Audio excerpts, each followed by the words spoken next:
Okay, cleaning materials, something I want to go over more in depth with when cleaning your aquariums. As you can see, I've got stuff scattered all over my floor right here.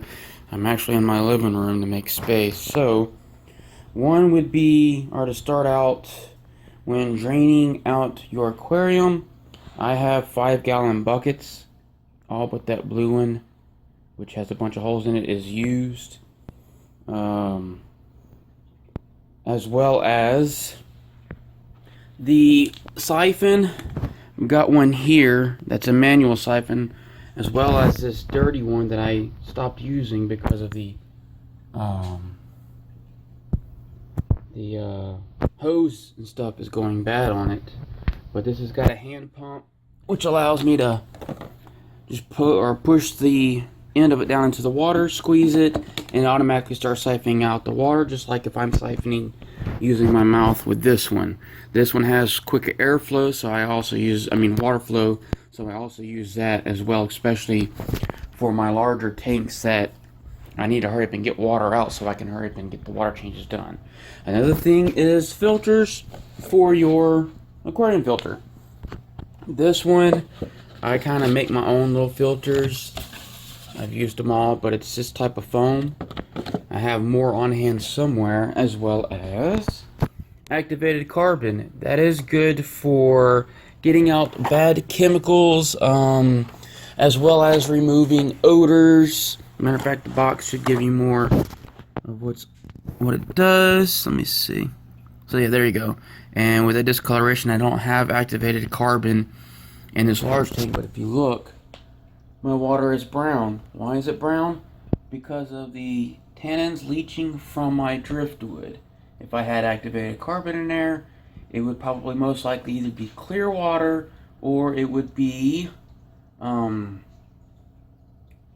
as dark in the brown color, but every time I do a water change that resolves or solves the problem for several weeks. But I usually do a light water change and one big water change every month, which leads me to using water test kits. I've got a couple here. This one is my API Freshwater Master Test Kit. This one is another one that I picked up at Goodwill. I just so happened to see it and I thought, well, this is pretty good, and it's got the same stuff in it as my API kit does. The ammonia testing, big thing to test for after a tank is fully cycled is your nitrates. And this is your nitrates solution testers. There's 2 bottles. Mix this in first. When using this one, make sure you shake it up really well. Place like a Mardi Gras bead or something inside, or actually beat it to get the solution to activate.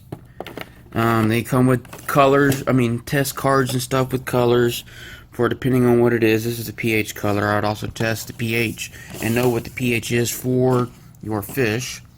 I've also got filter media that is good for beneficial bacteria to grow on. This actually goes to one of my tanks that was given to me. I've got a scrubber for the glass for algae. I don't have algae on this aquarium, but another one I do. This is also for cleaning out your aquarium tubes and such, any decorations, anything like that. I mainly use this for my aquarium tubes as sludge and stuff builds up inside over time and usage. Water clarifier. A couple different brands that I use right here. Anything that removes the chlorine and chloramines and detoxifies heavy metals, that's what you want to go after. I've got nets. I've got 4 different nets and about 3 or so different sizes. Reason being, I've got different size fish or may need to move or something, pull something out, and to make sure I don't damage any of the larger fish, of course I use a large net. I've got an eye drop here used for measuring out this, even though these caps all, like this blue cap is also a measuring tool. 5 milliliters, go by the directions on the bottle. You can always put a little extra, which I recommend. I also watch my airline tubing.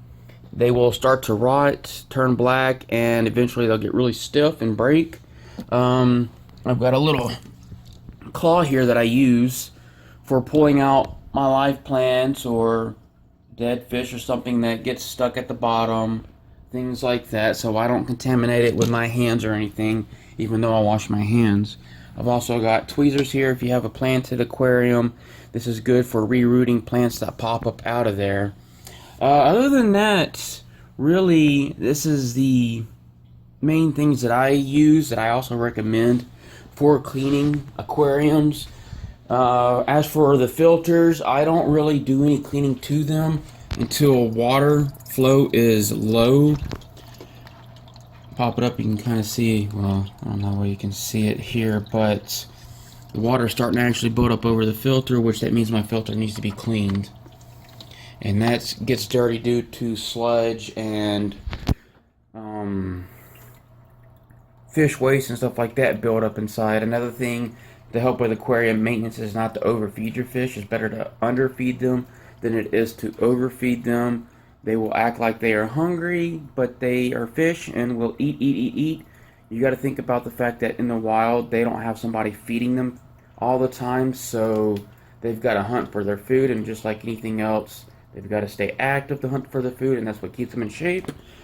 And one last thing I forgot to mention, I didn't pull out. If you do have a planted aquarium, using fertilizer for your plants. Now, this was what I was using for a while, but now I make my own. I order some stuff online, and I mix them up in these bottles, so that way I know what the chemical, or not the chemical, what the solution is, and make it easier for handling and measuring out what I use for my aquariums. Other than that, that's pretty much coverage on the aquarium maintenance and cleaning.